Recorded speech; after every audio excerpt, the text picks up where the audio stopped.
आज इस एपिसोड में जिस विषय पर हम बात करने जा रहे हैं उसका सरोकार तो सब समाज से है और सोचना भी होगा कि आखिर ये चर्चा हम क्यों कर रहे हैं।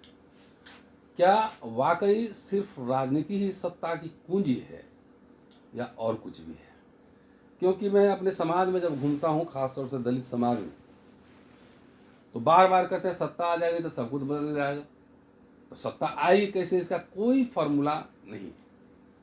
और बाबा साहब की क्लैरिटी बहुत थी कि वो सिस्टम के साथ बार्गेन करते थे अपने शर्तों पर। ये विशेष एपिसोड है ब्राह्मण और क्षत्रिय के, और कुछ आंकड़ा मैं पेश कर रहा हूँ।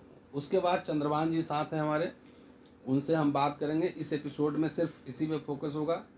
अगला एपिसोड जब करेंगे तो दलित और हुक्मरान फिर करेंगे एक बार इस बार। पहले बात करते हैं उत्तर प्रदेश से बनने वाले प्राइम मिनिस्टर और चीफ मिनिस्टर्स के। 2 प्राइम मिनिस्टर्स बने, वीपी सिंह और चंद्रशेखर, और 5 क्षत्रिय चीफ मिनिस्टर बने। त्रिभुवन नारायण सिंह 70 से 71, वीर बहादुर सिंह 85 से 88, वीपी सिंह 81 से 82, राजनाथ सिंह 2000 से 2002, योगी आदित्यनाथ जो अभी बाबा अभी हैं 17 से लेके अब तक इनका चल रहा है। 27 में चुनाव भी होने वाले हैं, पता नहीं क्या होगा उस समय। अगर ब्राह्मण को देखें, ब्राह्मण तो प्राइम मिनिस्टर के नाम पे जवाहरलाल नेहरू और इंदिरा गांधी का, राजीव गांधी का नाम ले सकते हैं, 3, और एक अभी घांची है ना, बनिया है मोदी साहब, जो तीसरे टर्म में प्राइम मिनिस्टर। अब मुख्यमंत्री देखिए कि कौन कौन रहे हैं, नाम गिनवा रहा हूँ, सब कुछ दे रहा हूँ, ध्यान से सुनिएगा। सबसे पहले गोविंद बल्लभ पंत 1950 से 52, 52 से 54। देन मैडम सुचिता कृपलानी जी 63 से 67, ब्राह्मण सब। तो ब्राह्मण पे ही बात कर रहा हूँ। कमलापति त्रिपाठी 71 से 73, हेमवती नंदन बहुगुणा, जिनकी चर्चा चंद्रभान जी कई बार कह चुके हैं इमरजेंसी और दलित उत्थान के संदर्भ में, 73, 74 और 74, 75।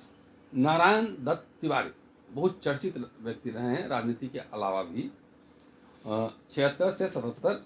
उसके बाद श्रीपति मिश्रा 82 से 84। नारायण दत्त तिवारी फिर बने 85 से, मार्च 85 से सितंबर 85, यानी 6 महीने। फिर नारायण दत्त तिवारी बने 88 से 89। तो ये मैं क्यों बता रहा हूँ कि जो लोग कहते हैं कि खाली राज सत्ता आने से हमारे जात का पीएम बन जाएगा, सीएम बन जाएगा, तो हमको सब कुछ मिल जाएगा, तो सवाल है कि इतने ब्राह्मण और क्षत्रिय रहे यहाँ पर, तो उसमें जो है क्या सब लोगों का भला हो गया? अगर एक व्यक्ति पीएम बन जाएगा तो सिर्फ एक व्यक्ति के पीएम का बनना जरूरी है या नीति निर्धारण होना जरूरी है?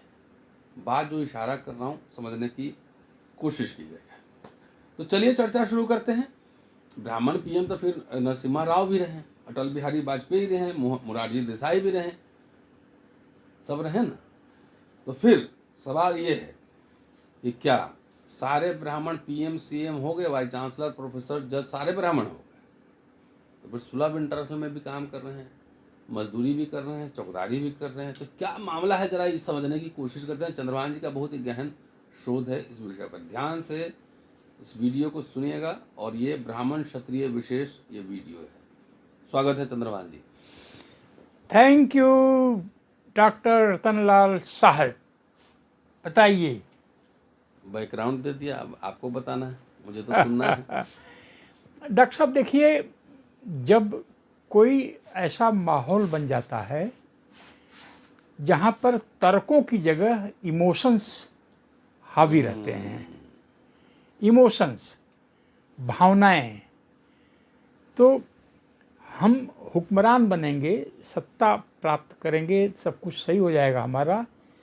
यह तर्क का मामला नहीं है, यह इमोशंस का मामला है। जैसा कि आपने बताया कि ब्राह्मण क्षत्रिय इतने प्राइम मिनिस्टर थे, इतने चीफ मिनिस्टर थे। दलित डिस्कोर्स में लोग कहते भी हैं कि ब्राह्मणों क्षत्रियों ने हजारों सालों से शासन किया है। तो फिर एक जो आपको हमने मेल फॉरवर्ड किया है वो एक विदेशी हैं, उन्होंने बनारस के रिक्शा चालकों पर, अच्छा, फ्रॉड किया है। हाँ, उस पर एक दिन अलग से करेंगे विस्तार से, लेकिन हाँ बता उन्होंने कहा कि अधिकतर रिक्शा चालक बनारस के ब्राह्मण हैं। हैं। और उनका दिल्ली का भी कुछ अध्ययन है जहाँ, लेकिन आजकल तो ब्राह्मण लोग यादव को पीट रहा है जहाँ तक। अरे वो कहीं हो गया हाँ। ठीक है, ओके। तो फिर हमने जो स्टडी किया है 5 गांव का आजमगढ़ में, उसमें ब्राह्मण और क्षत्रिय बस्तियों से 93 व्यक्ति पर विलेज वहीं माइग्रेट करके गए हैं जहां दलित उनके पहले गए थे। जब पहले दलित गया उसके बाद ये लोग गए। हाँ, अच्छा। तो अगर ब्राह्मण क्षत्रिय इतने दिन तक इनका पॉलिटिकल पावर रहा है, तो अगर पूरी जनता का इससे भला होता तो आज ब्राह्मण जो है सुबह सुलभ शौचालय में टट्टी साफ कर रहा है, बनारस में रिक्शा चला रहा है। हमारे एक दलित हैं, वो ब्राह्मण हैं, ब्राह्मण उनकी मेड ब्राह्मण है। एक दलित ऑफिसर लखनऊ में है, उनका जो है नौकर एक ब्राह्मण है। चारों तरफ आप देखिए जगह जगह ब्राह्मण पान बेच रहे हैं, जगह जगह सिक्योरिटी गार्ड का काम कर रहे हैं। तो यह एक बहुत बड़ा दलित समाज के साथ माफ़ करिएगा जो भावना एक और एग्जांपल ऐड कर देता हूँ। जब मैं अपना घर को ठीक ठाक करा रहा था तो जितने मजदूर काम कर रहे थे उसमें से 2 ब्राह्मण भी थे जो ईंट उठा के ला रहे थे घर पे, ब्राह्मण भी थे। हमारे घर में भी करीब 8 साल पहले जो हो रहा था, घर बन रहा था रिपेयर का काम, तो उसमें एक तिवारी जी थे देवरिया के। खैर, तो आप अभी किसी ब्राह्मण या क्षत्रिय बाहुल्य गांव के आगे लगा दीजिए ये जो आर्मी में टेम्पोररी चल रही है नियुक्ति, अग्निवीर, तो देखिए कितनी भीड़ वहाँ लग जा रही है। तो दलित समाज के साथ यह एक नहीं, अभी आपके स्टडी पे आते हैं, दलित समाज पे बाद में बात करेंगे। जो 93 आपने कहा स्टडी, हाँ, तो ये लोग शहरों की तरफ आ रहे हैं और हमने इसको कहा है कि उसी आजमगढ़ रेलवे स्टेशन से ये भी आजमगढ़ छोड़ रहे हैं जहाँ से दलित छोड़े थे। फिर हमने ये गाजियाबाद में एक ट्रोनिका सिटी है, वहाँ पर हमने एक स्कूली बच्चों का जो प्री स्कूल में पढ़ते हैं टॉय बैग बनता है। तो उसमें 33 लेडीज काम करती हैं, उसमें से 18 ब्राह्मण लेडी हैं। सबका हमने, उनके मालिक हमारे दोस्त के दोस्त हैं, हमने वो आधार कार्ड के हिसाब से उनका हमने जाति देखी और नाम देखा, डेटा इकट्ठा किया। हाँ, अपनी किताब में लिखा हमने। और हमने उन लोगों से पूछा आपके पति क्या करते हैं, तो सिर्फ 2 महिलाएं थी। एक तो बोली उनके हस्बैंड की छोटी सी दुकान थी, वो एक्सपायर कर गए, और एक रिटायर्ड फौजी की पत्नी है। तो 18 मतलब 56 या 53% हो जाएगा 32-33 में से। तो ये अपर कास्ट की महिलाएं फैक्ट्री में काम क्यों कर रही हैं? हमने पूछा कि कई लोगों से कि अगर आपके गांव के लोगों को मालूम हो जाए तो गांव के लोगों को कैसे मालूम होगा। फिर इनसे हमने पूछा आपके पति क्या करते हैं, हर एक से। तो सब ने कहा कि प्राइवेट काम करते हैं। किसी ने कहा फैक्ट्री में करते हैं, किसी ने कहा प्राइवेट काम करते हैं। प्राइवेट में कोई माली का काम करता है पार्कों में, कोई ड्राइवर है, कोई फैक्ट्री में काम करता है। तो अगर राजनीति से पूरे समाज का इसी तरह से अगर भला होता तो फिर अपर कास्ट के लोग हर जगह शहंशाह बने रहते। सब जगह वही रहते ना, अडानी अंबानी भी रहते। हाँ, तो ये जो पॉलिटिकल पावर होता है एक ऐसी चीज़ होती है, कहने में बहुत अच्छा लगता है। इसका जो लाल पत्ती फायदा जो होता है, हाँ, फायदा होता है। कुछ हजार लोग जो एमएलए एमपी बनते हैं, सीए ब्यूरोक्रेट बनते हैं, थानेदार बनते हैं, हाँ, पहले से ठेका मिलता है। जो पहले से आईएएस है उसको वो कलेक्टर रहेगा ज़्यादा दिन तक, जो इंस्पेक्टर है उसको कमाने वाली जगह पर पोस्टिंग हो जाएगी, जो सिपाही है वो उसको बढ़िया पोस्टिंग मिल जाएगी, थाने में कुछ दलाल पैदा हो जाएंगे, कुछ ठेकेदार बन जाएंगे, कुछ क्रिमिनल हैं क्राइम करेंगे, उन पर केस नहीं होगा। यह जैसे कि अभी उत्तर प्रदेश में यह क्षत्रिय समाज का 1% भी नहीं होगा। जो ये पॉलिटिकल पावर का फायदा होगा, लेकिन इसको ऐसा समझाया गया है कि हर क्षत्रिय सोचता है कि हमारा मुख्यमंत्री है। वैसे ही दलितों में भी ऐसे ही समझाया गया है। तो क्षत्रियों के पास तो जमीन है, ठेकेदारी है, कुछ है, दलितों के पास तो कुछ है ही नहीं, जो था वो खत्म हो रहा है। तो मुझे जो मेरे लाइफ का अब तक का अनुभव है, जो मैं घूम घाम रहा हूँ यहाँ वहाँ, मुझे लगता है कि पॉलिटिक्स नहीं, एजुकेशन ऐसी चाबी है जिससे उस पे हम आएंगे। पहले आज पॉलिटिक्स पे ही होगी बात। हाँ, कि नशा क्यों है दलित समाज में खाली पॉलिटिक्स करना। हाँ, तो दलित समाज देखिए, इसका एक हिस्टोरिकल इसके कारण भी हैं।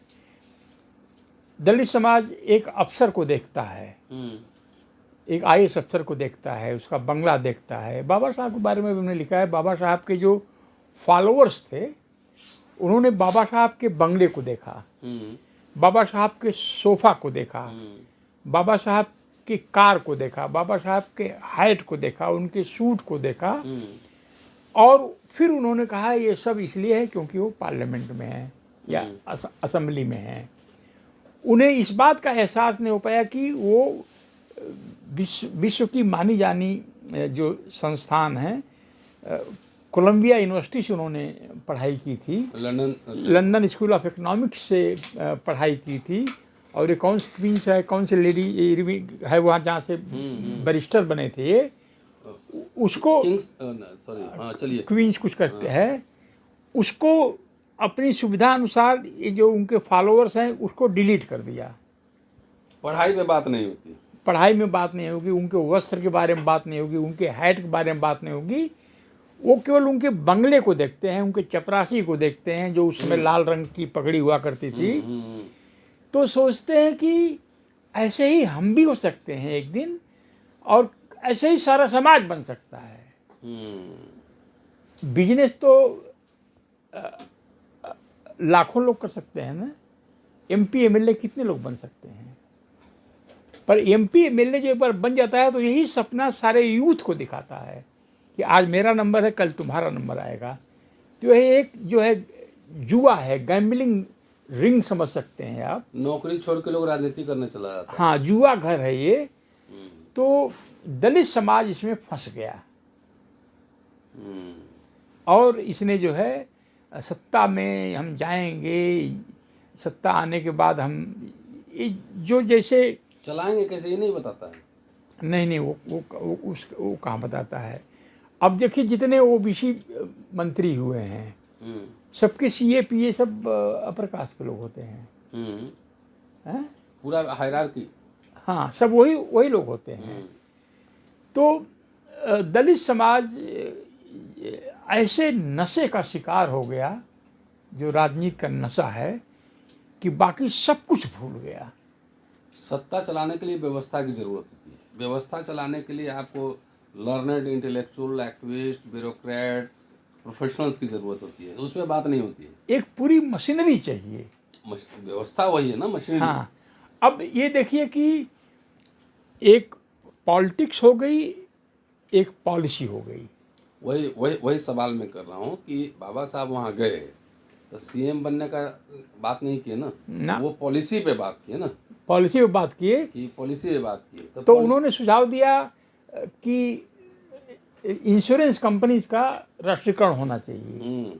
तो नेहरू जी का होना चाहिए, नेहरू जी ने राष्ट्रीयकरण कर दिया इंश्योरेंस कंपनीज का। इंदिरा गांधी जी ने बैंकों का राष्ट्रीयकरण कर दिया। ये पॉलिसी है ना। सबसे अधिक फायदा ऑफकोर्स जिनकी जो नौकरी में जाते थे अपर कास्ट के लोग, उनका फायदा हुआ। उसके बाद दूसरा जो सबसे बड़ा फायदा हुआ, दलित लोगों का फायदा हुआ। नेहरू जी का जमींदारी एबॉलिशन, वह एक पॉलिटिकल स्टेप था ना, एक पॉलिसी स्टेप था। 1960 का लैंड सीलिंग एक्ट, जब नेहरू जी को लोगों ने बताया कि बहुत सारे जमींदार जमीन कुत्ते बिल्लियों के नाम छिपा रखे हैं, तो लैंड सीलिंग एक्ट लाए कि इतने एकड़ से अधिक जमीन आपके पास नहीं हो सकती। इंदिरा जी 1972 में, 1960 में नेहरू लाए। अच्छा, फिर जब इंदिरा जी आई तो इंदिरा जी को लोगों ने बताया कि पहले वाले कानून में काफ़ी फ्लॉ है। जैसे कि हर परिवार में 5 मेंबर हैं या 7 मेंबर हैं तो हर मेंबर एक यूनिट है, यानी 7 लोगों के पास 20-20 एकड़ हो सकता है। तो इंदिरा जी ने कहा कि ना, 5 लोगों का परिवार, 3 बच्चे, 2 माता पिता, 5 लोग मिलकर एक यूनिट बनेंगे, यानी सिर्फ एक व्यक्ति इतना जमीन रख सकता है। ठीक है। फिर वो चकबंदी लाई। फिर उसके बाद ज़मीनों का डिस्ट्रीब्यूशन हुआ, जो भूमिहीन थे ज़्यादातर फायदा दलितों को हुआ। तो इंदिरा गांधी तो दलित नहीं थी ना, नहीं, लेकिन वो मनवादी थी। एक कहते हैं लोग। तो इंदिरा गांधी ये सब पॉलिसीज को वजह से, अब सबसे बड़ा फायदा जमींदारी एबॉलिशन की वजह से ओबीसी का हुआ, जो किसान ओबीसी हैं। आपको डॉक्टर साहब एक एग्जाम्पल हम देते हैं। महाराष्ट्र में तो दलितों का शासन नहीं है ना। महाराष्ट्र में शायद कोई सीएम भी नहीं हुआ वहाँ। नहीं, सीएम हुए हैं, शिंदे साहब थे ना सीएम। अच्छा, हाँ सॉरी, होम मिनिस्टर भी रहे। हाँ, शिंदे साहब के बाद की बात बताता हूँ। वहाँ पर 75 स्कॉलरशिप्स SC ST को विदेश में पढ़ने के लिए है अभी इस समय। और हमसे कोई दोस्त बता रहे थे कि लेकिन रिफॉर्म कर दिया है, मैंने पता किया था। नहीं, वो तो अलग बात है कि उसमें इनकम सीलिंग डाल दिया है। हाँ। क्योंकि जो जैसा मैं कहा करता हूँ कि जो शेष समाज है, मेन समाज है, दलितों को गधे पर बैठा देखता है तो बड़ा खुश हो जाता है। दलित जब घोड़े पर बैठता है तो बहुत तकलीफ में आ जाता है। The society cheers Dalits on donkey back but fears Dalits on horse back. तो वहाँ पर महाराष्ट्र में 75 विदेश जाने की स्कॉलरशिप हो सकती है, तो उत्तर प्रदेश में दलितों का जहाँ राज था, यहाँ एक भी फेलोशिप क्यों नहीं विदेश जाने की? आप का प्रदेश ना 4 बार हो गया सीएम, आप लोग कुछ किए ही नहीं। अरे हमारा क्या है, अब किसी दलित का नहीं है वो। नहीं तो आप लोग कुछ किए नहीं, क्यों नहीं? क्या करते किससे जाके लड़ाई करते? लड़ाई थोड़ी करना था, महामहिम ये प्रपोजल है, इसको कर दिया जाए। अरे दलितों के दिमाग में ये बातें, ये सब बातें करना भी बेकार है। स्कॉलरशिप फेलोशिप भी सब नहीं, कुछ नहीं चाहिए, नौकरी भी नहीं चाहिए। मतलब कि MP MLA बन रहे हैं तो नौकरी क्यों चाहिए? सब बन जाएगा। तो इसलिए दलित पॉलिसीज और पॉलिटिक्स 2 चीज़ें अलग अलग हुई। जैसे कि आज की जो पॉलिटिक्स है, जो RSS कर रहा है, तो RSS ने जो समाज का अपर कास्ट है या बहुत सारे लोग हैं, ऐसे लोगों को का वोट इस आधार पर लेता है कि हम जात का मंत्री बना दिए। नहीं, हम मुस्लिम की चूड़ी टाइट कर देंगे, संविधान खत्म कर देंगे, आरक्षण खत्म कर देंगे। यह एक नया एनिमी पैदा करके बताता है कि हम इनको ख़त्म करेंगे। उनको ये नहीं बताता है कि तुम्हें हम जॉब देंगे या बिजनेस देंगे या तुम्हें हम कोई फ़ायदा कराएंगे। तो ये RSS ने दलित अपर कास्ट के दिमाग को अभी हाईजैक कर लिया है। अपर कास्ट हाईजैक हो चुके हैं, दलित बहुत पहले हो गए।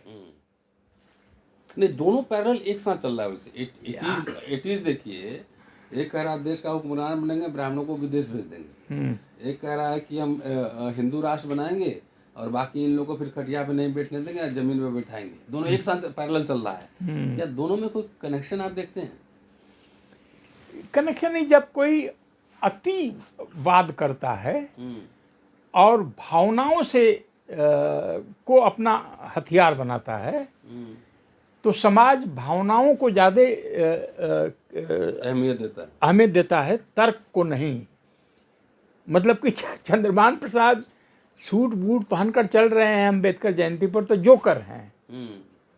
और वे हाय तौबा मचाइए और बोलिए हम हुक्मरान बनाएंगे आपको, ये करेंगे वो करेंगे, पार्लियामेंट के छत पर चढ़ जाएंगे और कब्जा कर लेंगे और वहाँ पर लुंगी डांस करेंगे। तो जनता को ये सब ज़्यादा अपील करता है। अब बताइए, जिस लड़की का आप हेल्प कर रहे हैं, हमने भी थोड़ा बहुत किया था, वो जो गाजियाबाद की ज्योत्सना को अभी भी उत्तर प्रदेश सरकार की स्कॉलरशिप नहीं मिली और फीस माफ़ी नहीं आई अभी तक।